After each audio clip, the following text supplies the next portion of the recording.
Dear friends, I am Father Mandra and I warmly welcome you to Bodhini, the Neural Chapel, also known as BNC, a sacred space where the eternal teachings of Jesus meet the contemplative insights of neuroscience.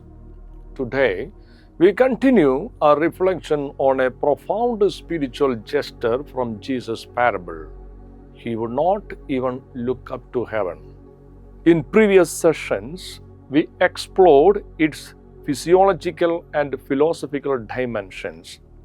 Now, we turn to its spiritual meaning and to why, in today's world, this gesture holds even deeper relevance. Across the world and within our own continent, we witness a growing wave of religiosity.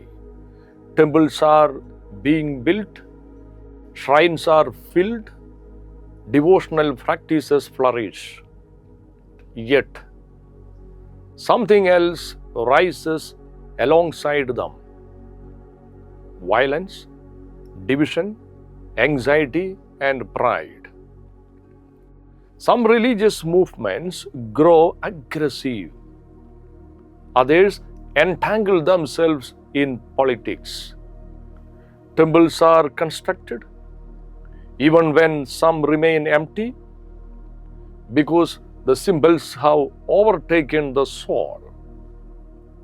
Each religion proclaims its own gods, its own truths, and its own path. Some are even state-sanctioned and in the name of God. Others are labeled, threatened, silenced, or even killed. In this atmosphere of sacred rivalry and religious nationalism, the tax collector's gesture becomes radical. He would not even look up to heaven. He refuses to gaze upward in a claim of spiritual superiority.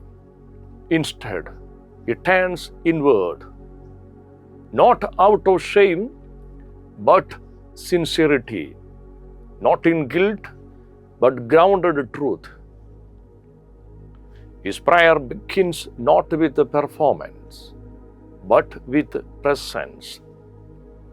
He realizes, before I seek God above, I must find God within.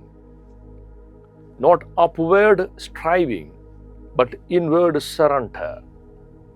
Not outward display, but inward honesty. This is the first move of true spirituality, a return. We are conditioned to lift our eyes in prayer, imagining God up there, far, wholly distant. But sometimes that upward gaze becomes a form of escape. We hide in doctrines instead of healing our wounds. We call out to God because we fear facing ourselves. But the tax collector does not flee inward. He lowers his gaze, not in despair, but in courage. He begins the descent into the heart.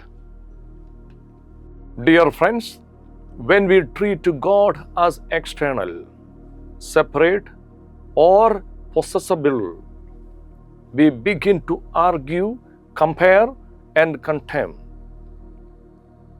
God as external. If we imagine God only as out there in the sky, locked in a temple, or confined to a book, we disconnect from the truth that God also dwells within us and others.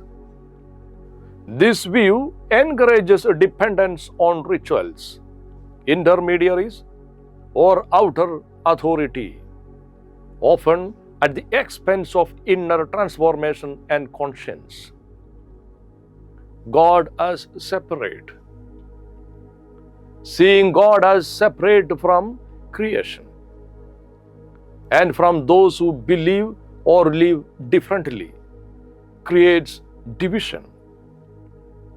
It fosters an us versus them mindset. Our God versus their God. Our truth versus their error. This leads to spiritual superiority, fear, and exclusion, rather than unity and reverence for all life. God as possessible. Believing that God belongs to us invites spiritual pride. Religions or individuals may begin to claim exclusive access to truth, salvation, or divine favor. This often results in competition over truth and the desire to convert, dominate, or condemn others.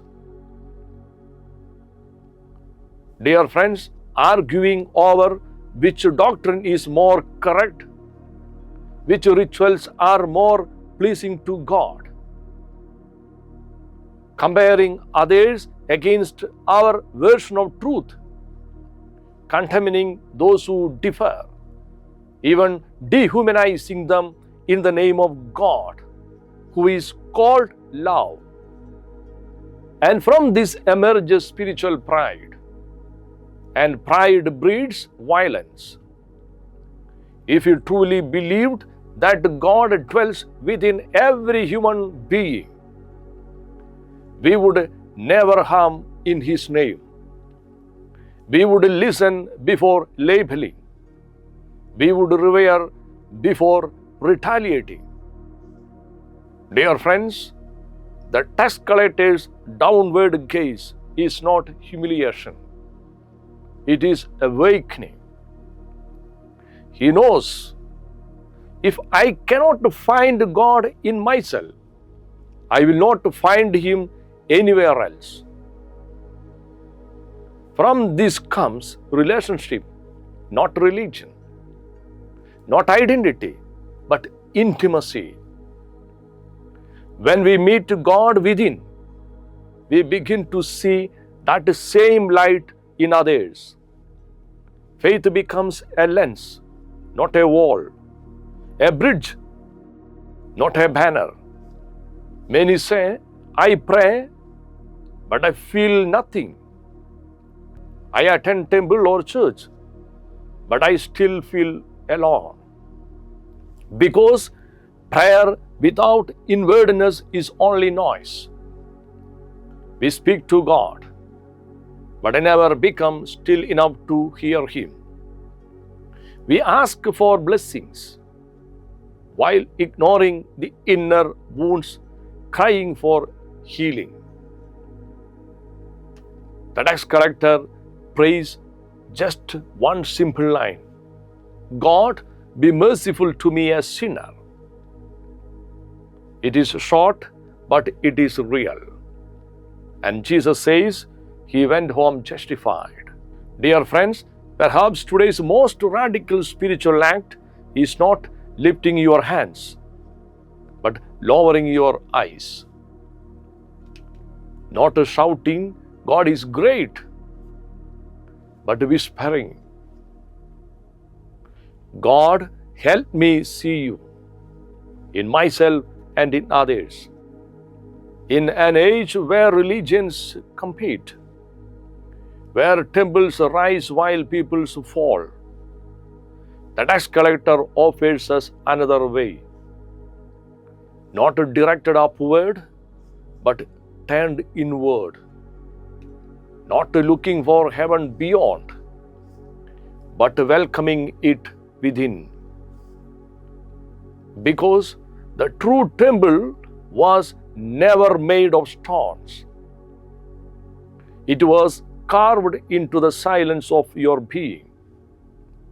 Let us walk His path from metacognition to introspection. Dear friends, in our next session, we explore the third movement in this meditative journey, beating the chest.